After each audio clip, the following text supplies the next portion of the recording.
계율이란 그 자체가 어떤 것이냐면 많은 단체 생활을 하는 데 있어서 질서라는 것이 있어야 되잖아요.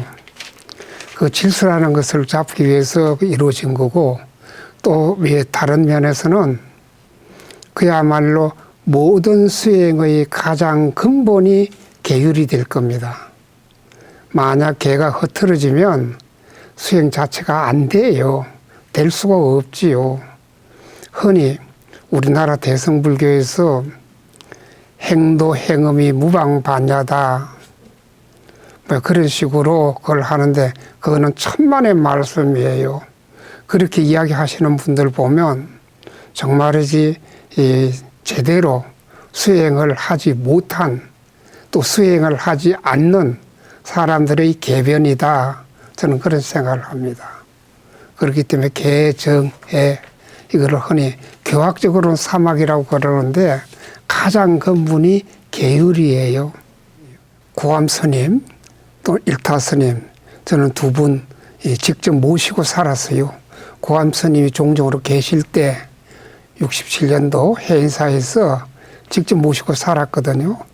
그분 역시 젊었을 때 정진을 하셔서 흔히 하는 말, 마음의 문이 열린 그런 분이에요. 그렇기 때문에 아주 철저한 하심을 할 수가 있는 거죠. 그리고 일타 스님만 하더라도 일타 스님이 젊었을 때 역시 토굴에서 정말 큰 정진을 하셨어요. 정진을 하셔서 자기 나름대로 마음의 문을 여신 분이에요. 그리고 난 뒤에 그분이 경율론, 그리고 그리고 설법, 그 어느 것에도 구애받지 않고 참 많은 분들에게 부드러운 법문, 또 이해가 쉬운 법문, 그런 법문을 잘 하셨어요. 그런데 그 두 분을 보더라도 선이 가장 기본이에요. 그러나 내가 선사다, 내가 무엇다, 이렇게 국집하지는 않았더랬어요. 그러니까 한 곡에 마음의 문을 여신 분들은 뭐 내가 선사다, 내가 강사다, 내가 율사다, 그 어느 곳에도 국집해야 할 필요가 없는 거예요. 다만 자기의 수행 방편으로 어느 것을 택하든지, 그거는 그분 자유겠습니다만은, 우리 지금 조계종에서는 선방에만 지낸 이가 흔히 선사다, 그건 아주 편견이 아닌가, 저는 그렇게 생각합니다. 한 대중 가운데 율사 스님이 계시면 그 율사 스님의 하는 행, 그리고 말, 이것을 따라서 그 대중 스님들이 따라가게 되어 있어요. 왜? 표본이니까.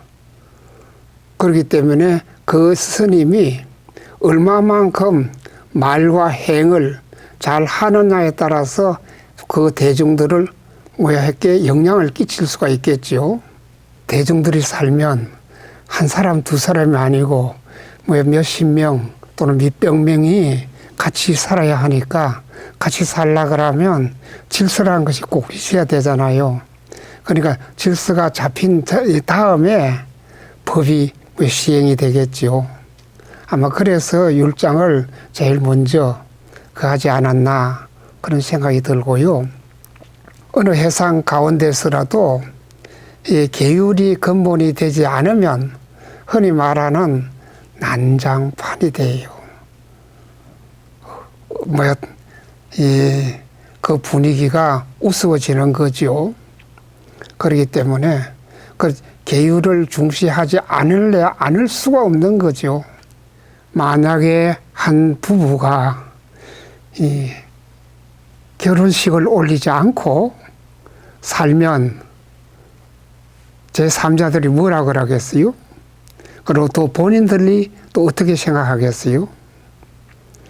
그 예숙이라는 것은 바로 스님이 되는 일, 삼위가 되느냐 비구가 되느냐, 이 차이인데, 그야말로 계를 받음으로 해가지고 아마 이 스님들 열이면 열, 백이면 백, 물어보면 그야말로 삼위계 받을 때 그렇게 기뻤다 그래요. 정말 기뻤다 그래요. 역시 비구계는 아주 엄숙하게 받아요. 보마. 그건 왜 그러느냐. 삼위계 받을 때는 처음 절에 와서 스님이 된다는 그 자체에서 아마 그네들이 아주 기뻐할 거예요. 그리고 비구 또는 비구니가 될 때 그냥 구족계라 그러죠.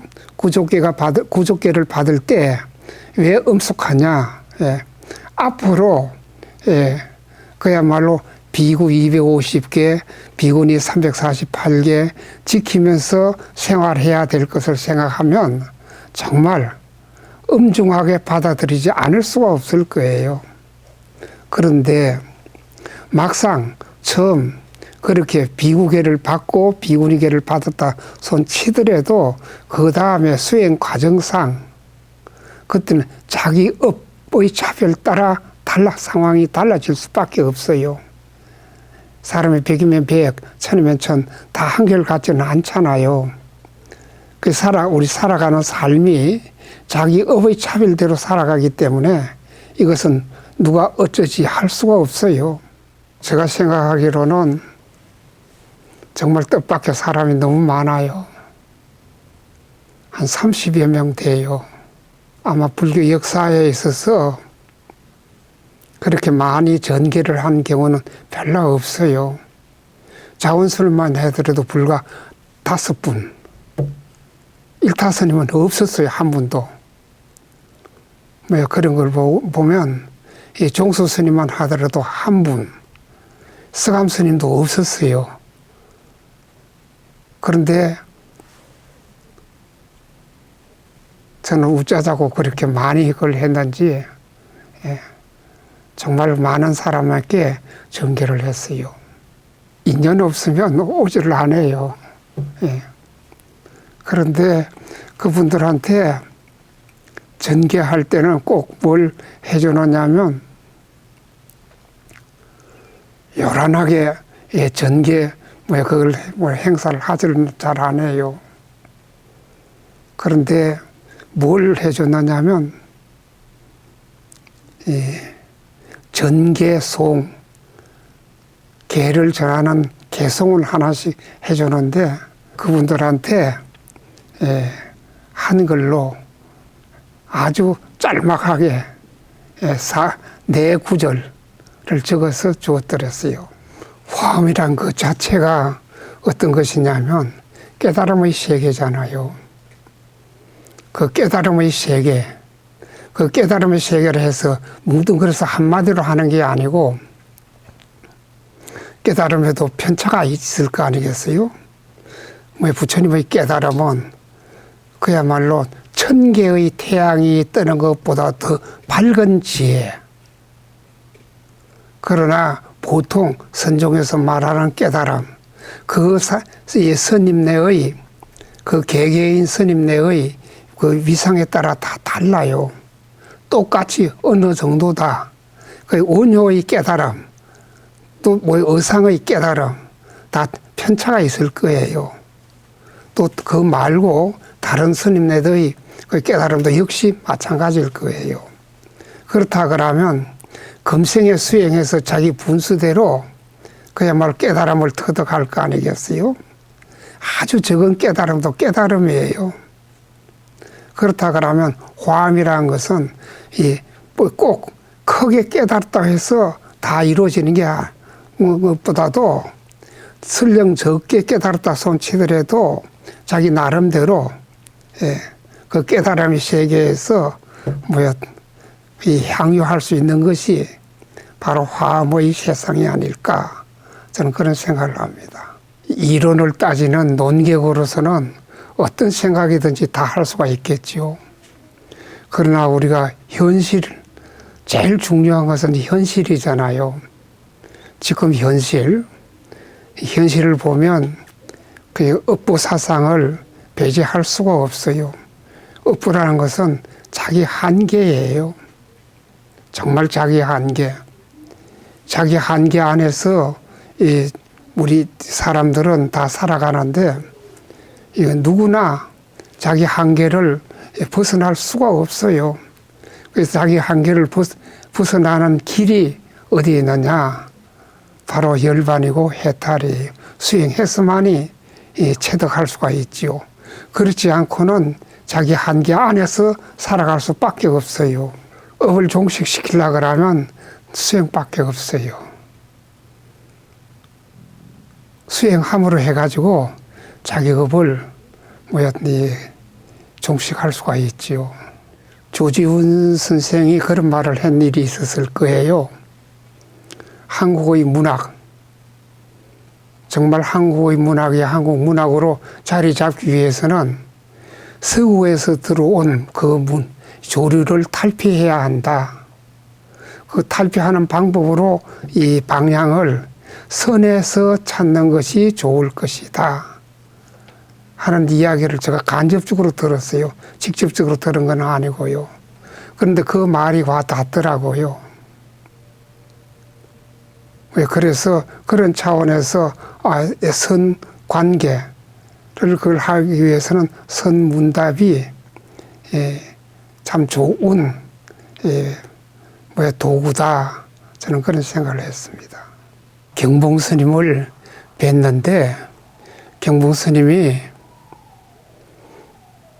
그야말로 차 한 잔 내놓으면서 이 차가 아니라 그 이름이 차다. 이 차 한 잔 마시면 삼세업이 녹아진다 하는 말씀을 하시더라고요. 그런데 그 말씀을 들을 때가 언제였느냐? 8월 보름날이었어요. 정말 때도 좋은 때죠. 그런데 이 스님이 직접 차를 한 잔 내주시더라고요. 차를 한 잔 직접 벽장 속에서 꺼내서 내주면서 그 말씀을 하시는데 그 이전 저희 마음하고 그 이후 그 말씀을 듣고 난 뒤에는 저 마음이 너무나 편안해지더라고요. 이 차가 아니라 그 이름이 차다. 이 차 한 잔 마시면 삼세의 수급이 녹아진다. 정말 멋진 말씀이더라고요. 그렇게 그러니까 언제 어느 때 아는 그 상관없이 일상 속에서 그대로 묻어 나오는 거예요. 그대로. 그 다음에 저희 은사 스님인데 이 은사 스님은 97에 세상을 떠나셨는데 어느 때 노태우 씨가 찾아왔어요. 그래서 제가 스님한테 안내를 했어요. 저 방 뒤에 바로 뒤에 계단을 올라가면 일광동조라고 조그마한 집이 있어요. 거기서 이 방에 들어가기 전에 그 조그마한 툇마루가 있는데 그 마루에 앉아서 그야말로 의자에 앉아 계시더라고요. 그런데 노태우 씨가 제가 모시고 올라갔는데 한나라 대통령을 지낸 네가 왔는데 일어나지도 않아요. 그래서 내 마음속으로는 조금 그렇더라고요. 그런데 노태우 씨가 옆에서 절을 3번 하더라고요.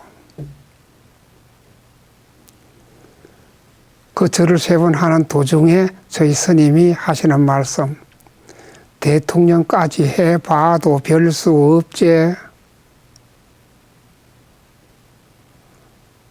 그런 말씀을 하시더라고요.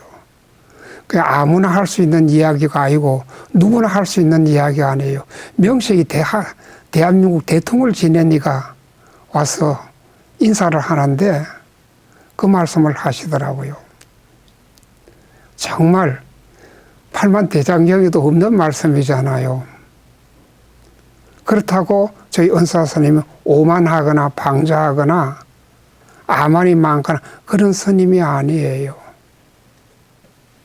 10살에 출가하셔서 그야말로 금강산을 비롯해 대한민국에 유명한 선원에서 다 정전하셨고, 만공스님 해상이나 그야말로 이 선지식들을 모시고 수행을 하신 분이에요. 근데 보통 때는 어떤 티도 나타나지 않았어요. 그런데 저는 그 말씀을 듣는 순간 정말 큰 죽비로 한 대 얻어맞은 그런 느낌이었어요. 물론 젊을 때 저는 해인사나 통도사나 법무사 이 큰 해상에서 많은 어른 스님들한테 법문을 참 많이 들었습니다만은, 그러나 그 말씀 한마디, 대통령까지 해봐도 별 수 없지, 그 말씀의 무게야말로 저로서는 대단한 말씀이다 하는 것을 느꼈고요. 그 다음에 해인사에서 67년도에 있으면서 그 유명한 성철 스님 100일 법문을 들었어요. 근데 그 100일 법문 들으면서 어렵잖아요, 솔직히. 그 한 번 찾아갔어요, 스님한테. 스님, 법문 너무 어렵습니다. 쉽게 하이소. 제가 정말 망나니 같이 그렇게 스님한테 말씀을 드렸어요. 물론 그러기 위해서는 스님이 저를 갖다 아주 아껴주었지요. 그러니까 마음 놓고 가서 말씀을 드린 거예요. 그런데 그때 스님이 하시는 말씀 딱 한마디, 인연이라도 지어라. 그런데 그 이야기를 듣고 나오면서 아이고, 노장님 할 말이 없으니까 저런 말씀 하시구나. 내 나름대로 머리가 너무 겉돌아가 가지고 오만하게 그런 생각을 했더랬어요. 그런데 그거는 정말 몇십 년 뒤에 인연이라도 지어라 하는 그 말씀이 와 닿더라고요. 그 성철 스님의 100일 법문 큰 방에서 앉아서 다 들었죠. 예. 그러나 그것보다도 그 말씀 한마디가 저로서는 저희 마음에 늘 담겨져 있어요. 그래서 그 눈밝은 선지식들의 그 의식하지 않고 일상 속에서 하시는 말씀, 그 말씀이 바로 와닿아요. 바로. 스님들의 일생, 그 수행한 스님의 일생을 정리하면 딱 개송 두 가지예요. 하나는 오도송, 하나는 열반송이에요. 오도송, 정말 그 스님의 이 깨달음의 정신의 세계, 열반송, 이 세상 떠나기 직전에 남긴 개송이기 때문에 그 죽음 앞에 남긴 개송, 그때의 그 정신적인 경지, 그렇죠. 72년도에 해인사 선방에 있을 때 한 달 반 정도 지나고 나니까 어느 날 문득 그 생각이 나더라고요. 예수님들의 깨달음의 경지, 그 죽음의 경지, 이것이 어땠을까? 거기에 마음이 쏠리더라고요. 그래서 해제하고 난 뒤에부터 그 깨달음의 경지를 알려고 하면 어쩔 수 없이 오도송을, 죽음의 경지를 알려고 하면 어쩔 수 없이 열반송을 그걸 해야 되는데, 스님들한테 물어보니까 아는 사람이 별로 없어요.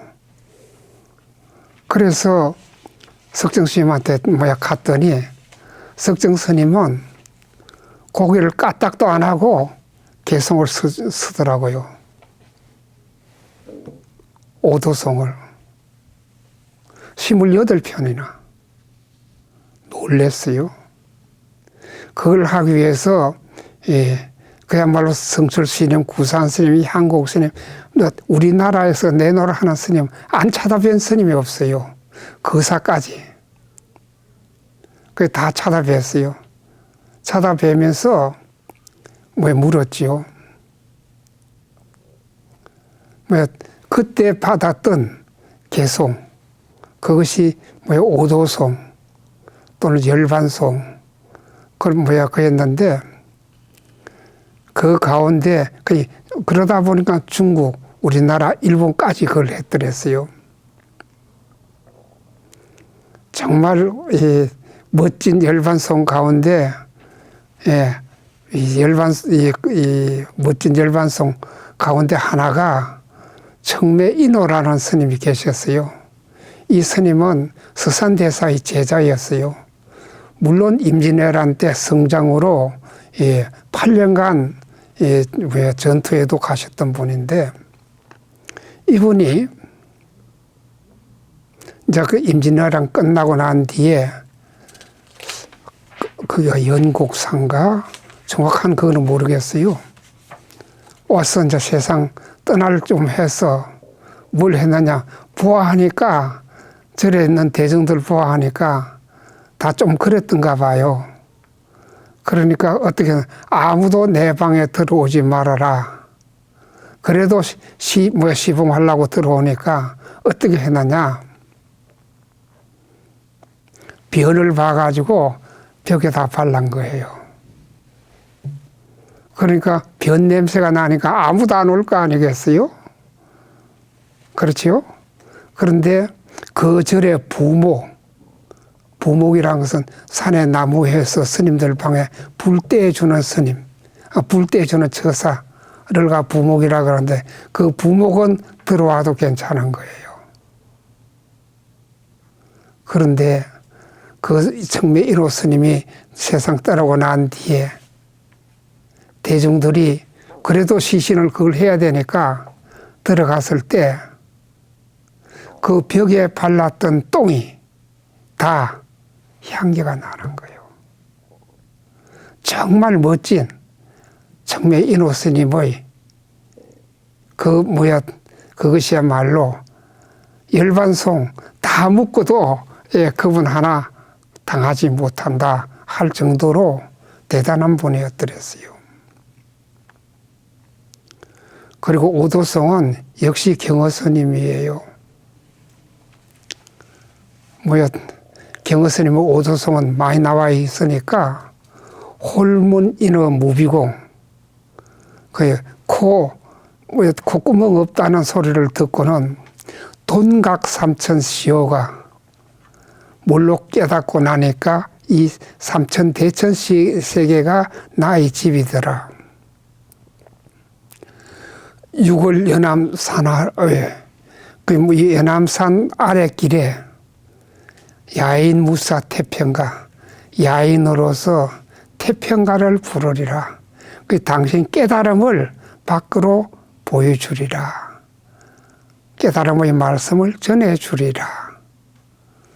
역시 그분이 우리 그야말로 어두운 이 조선불교의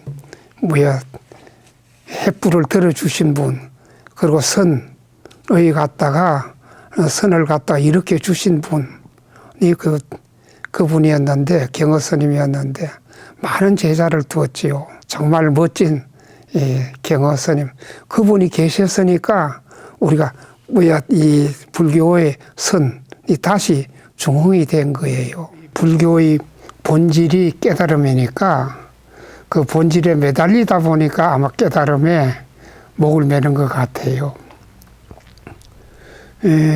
거기다가 또 선종이니까 더 그렇지요. 누구나 수행을 하면 정도의 차이는 있지만은 다 깨달음을 얻을 수가 있는 거지요. 그 적은 깨달음도 다 느끼는 거예요. 그러나 그걸 밖으로 얼마나 표현하느냐 하지 않느냐 하는 건 그 사람의 몫이에요. 달라이라마 그분은 여러 생을 살아오면서 철저한 수행을 했기 때문에 금생에 그런 이 보살 화신으로서의 이 예우를 받지 않느냐 그런 생각을 합니다. 왜냐하면 정말 크게 수행하신 분들, 그분 옆에 가서 그냥 있더라도 말 한마디 나누지 않더라도 감흥을 받을 수가 있는 거예요. 또 많은 말을 하더라도 감동이 되지 않을 때가 있어요. 그건 왜 그러냐? 그분이 본질적인 수행을 했느냐 하지 않았냐에 달려있는데 그것은 다만 금생의 문제만이 아니에요. 전생 정말 살아오면서 다급생로로 수행을 많이 했다 그러면 틀림없이 아무 말 하지 않고 그야말로 그윽한 눈빛으로 바라만 봐도 그분이 감동을 할 거예요. 아마 자비의 모습이란 것도 역시 그렇지 않을까, 저는 그런 생각을 합니다. 석주 스님 같은 경우는 그분은 하심을 참 많이 말씀하셨어요. 그런데 그 스님의 하심, 정말 현실적으로 대단한 것이 성가사에서 어느 때에 철우 스님하고 종진 스님하고 저하고 셋이서 보살기를 3일간 하게 됐어요. 그런데 그 정명법사로 석주 스님을 모셨어요. 그런데 첫날 종진 스님이 법문을 했어요. 보살기에 대해서. 그런데 석주 스님이 그 자리에 참석해서 법문을 들었어요. 그러니까 그 은사 스님보다 더 연세가 높으신 스님이, 종단의 원로 스님이 밑에서 법문을 들으니까 법상에 앉아있는 종진 스님으로서는 얼마나 등에 땀이 나겠어요? 그래서 법문하고 내려와서 점심 공양하면서 성우 스님, 노스님한테 가서 오후에는 올라오지 말고, 법당에 올라오지 말고, 방에 계시라고. 듣고 보니 또 그래요. 그래서 내가 가서, 그래도 그 다른 스님보다 내가 이 석주 노스님하고 가까우니까 가서 말씀을 드렸어요. 그랬더니 스님이 생전 처음 저한테 말씀을 하시더라고. 스님은 와 남의 행복을 막으려 그라요. 나는 젊은 스님 법문 듣는 것이 내 행복이요. 와, 그 말씀을 듣고 내가 얼마나 기쁜지. 그렇잖아요. 정말 노스님다운 말씀을.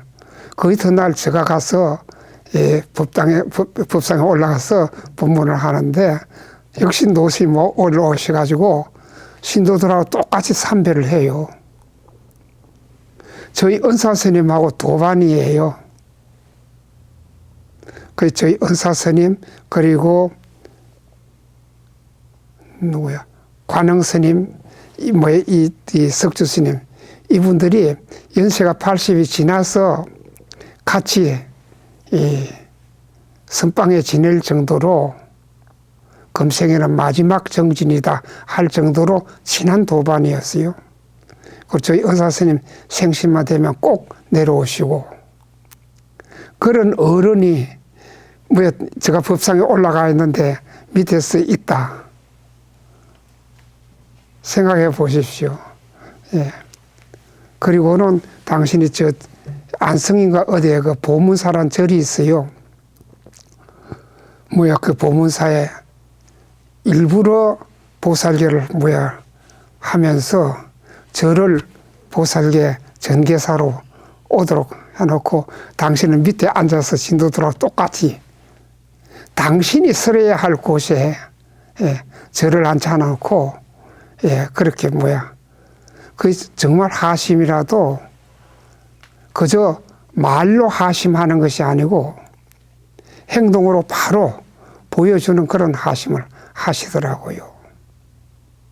이 이야기는 제가 우리 단일 계단에서 스님들한테 강의할 때 꼭 해드렸어요. 석주 노스님, 그리고 제가 성가대학 그걸 최초에 그걸 하고 그 다음에 이 스님을 성가대학 학장으로 모셨어요.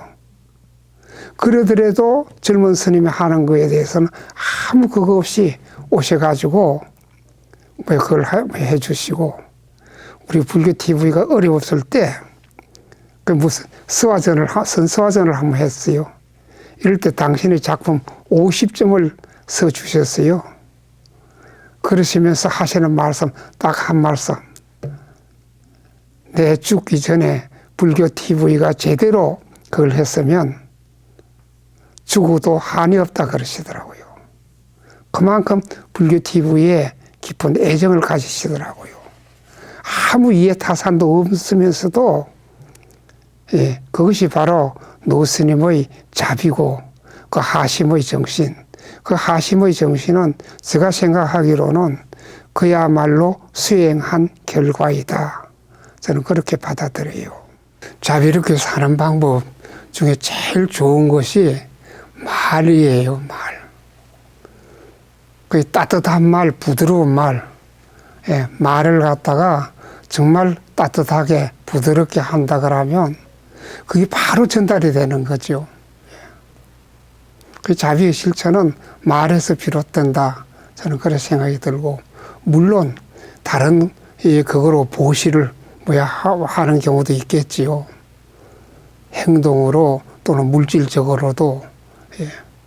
그건 2차 문제고, 제 1차 문제는 따뜻한 말이다. 근데 형식적인 말은 필요가 없어요. 그리고 번들이한 말도 필요가 없고, 그 진실한 말, 부드러운 말, 따뜻한 말이 그 사람의 전달이 되겠죠. 그게 바로 자비의 실현이다. 본질적으로 수행을 해야 해요. 성각은 제각은 수행을 하면 할수록 자기 마음이 밝아지고, 자기 마음이 밝아지면 거기서 지혜가 나오고, 지혜가 나오면 자비가 나오게 되어 있어요. 정말 어수선한 시대를 살아가면서 불교가 해야 할 일, 그러니까 수행할 수 있도록 출가는 출가자 나름대로, 제가는 제가자 나름대로 수행할 수 있도록 권유해 주는 일, 이것이 제일 좋은 덕목이 아닐까 싶어요. 연부를 해도 되고, 참선을 해도 되고, 다란이를 해도 되고, 간경을 해도 되고, 사경을 해도 되고, 그건 자기 취미대로 하는 거예요. 제가 아는 어느 스님은 사경을 하면 뭘 하느냐면 삼매에 들어요. 그 여름에 특히 그 비구니 스님이에요. 아마 저 방에, 그 8층 방에 보면 뒤에 있는 그것이 바로 그 스님의 사경한 거예요. 물론 그 스님한테 직접 받은 건 아니에요. 그런데 그 스님은 여름 같은 경우는 사경을 하려고 하면 그 금을 갖다 녹인 물 있잖아요. 날씨가 더워도 안 되고 서늘을 해도 안 되니까 선풍기도 못 한대요. 그러면서도 사경을 하면 삼매에 들 수가 있다는 거죠. 그 사경의 그 매력이라 할까, 이게 바로 그런 데 있지 않을까. 그러니까 그 스님은 사경으로서 수행을 하는 거예요. 정말 한 세상 살면서 자기 자신을 위해서 사는 거예요. 그 육신의 자신이 아니고 자기 영혼의 자신을 위해서 사는 거예요. 그 얼마나 자기 영혼을, 자기 마음을 밝히면서 사느냐, 거기에 참된 삶의 가치가 있지 않을까, 저는 그런 생각을 해요. 또 그래 했을 때 아까 제가 말씀드렸던 저희 은사 스님이 대통령까지 해봐도 별 수 없지 하는 그 말씀, 그 속에는 너 어두운 영혼, 너 탁한 영혼, 그것보다는 너 영혼의 밝음이 더 중요시 된다, 그런 뜻이 내포되지 않았을까, 저는 그렇게 받아들여요.